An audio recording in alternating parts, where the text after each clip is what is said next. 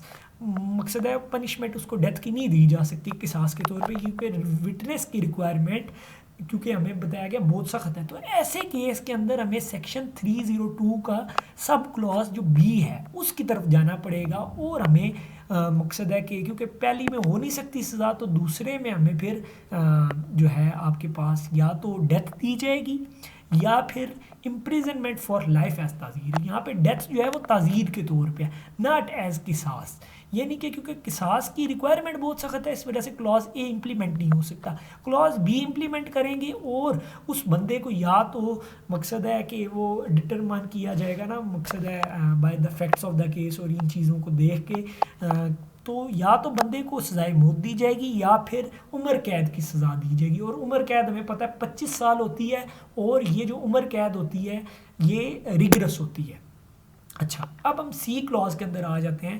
punished with imprisonment of either description for a term which may extend to 25 years where according to the injunctions of Islam the punishment of qisas is not applicable. یعنی کہ جو آپ کو جو آپ کا مجرم ہے اس کو امپریزنمنٹ آف آئدر ڈسکرپشن دی جا سکتی ہے ان کیسز میں. امپریزنمنٹ آف آئدر ڈسکرپشن کتنے عرصے کے لیے؟ 25 سال. وچ میں ایکسٹینڈ ٹو، یعنی کہ ایکسٹینڈ ہو سکتی ہے 25 سال، یعنی 25 سال سے کم بھی ہو سکتی ہے. اس جو سی کلوز ہے اس کے اندر بتایا گیا ہے کہ ایسے کیسز میں جہاں پہ قصاص اپلیکیبل نہ ہو سکتا ہو، یعنی کہ اب اپلیکیبلٹی کا ہمیں بتایا گیا ہے سیکشن 306 کے اندر. ہمارے پاس سیکشن 306 جو ہے اس کے اندر اپلیکیبلٹی کا بتایا گیا ہے کہ قتل عمد ناٹ لائبل ٹو قصاص. یعنی اپلیکیبلٹی کے اندر، اس کے اندر میں مختصراً بتا دوں کہ اپلیکیبلٹی کے اندر یہ ہے کہ اگر فار ایگزامپل اگر ایک باپ نے اپنے بیٹے کو قتل کر دیا ہے یا باپ نے اپنے جو گرینڈ چلڈرن ہے اس کو مار دیا ہے، تو ایسے قصوں میں، ایسے انسیڈنٹ کے اندر قصاص جو ہے وہ اپلیکیبل نہیں ہے.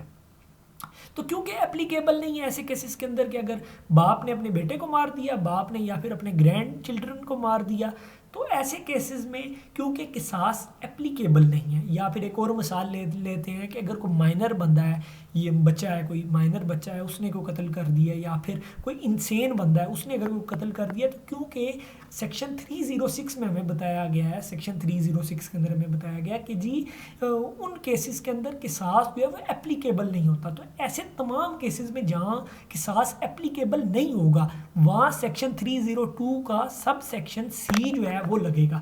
یعنی کہ اس بندے کو پھر سزا دی جائے گی of either description for a term which میں ایکسٹینڈ ٹو 25 سال، کہ یعنی وہ 25 سال سے تک ہو سکتی ہے، یعنی اس سے کم بھی ہو سکتی ہے، لیکن 25 سال تک اس کی سزا ہو سکتی ہے تمام ان کیسز میں جدھر قصاص اپلیکیبل نہیں ہے.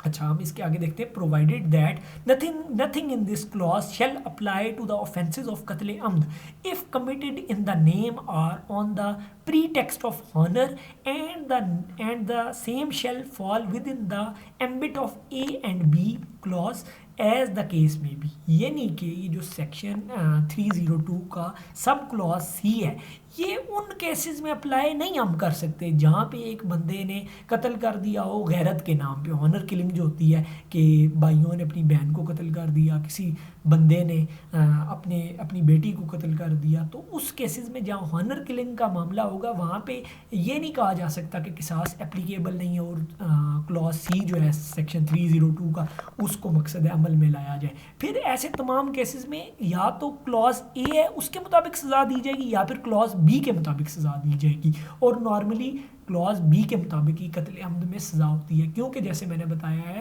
کہ کلوز اے کے مطابق سزا دینا یعنی ڈیتھ کی ایز قصاص وہ پاسبل نہیں ہے.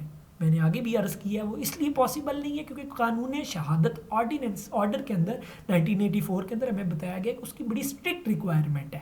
یعنی کہ جو آپ کا سیکشن 304 ہے اس میں بتا رہا ہے کہ وہ کون سا پروف ہوتا ہے جس کے اندر آپ کو جو ہوتا ہے قتل عمد لیبل ٹو قصاص ہوتا ہے. اس کے اندر جو پروف کی ریکوائرمنٹ ہے وہ بہت سخت ہے، وہ بہت سخت ہے. اور وہ قانون شہادت جس طرح میں نے بتایا آرٹیکل 17 اس کو دیکھا جائے تو وہ جی یا تو 2 وٹنس اور مقصد ہے وہ انہوں نے دیکھا ہو کرتے ہوئے اس بندے کو قتل، یہ بڑی سخت ہے اور اس کی کمپیٹنسی تزکیۃ الشہود والا جو ہے وہ بہت مشکل ہے. تو لہٰذا اے کے مطابق سزا، ایک کلاس کے مطابق زیادہ تر سزا نہیں ہوتی.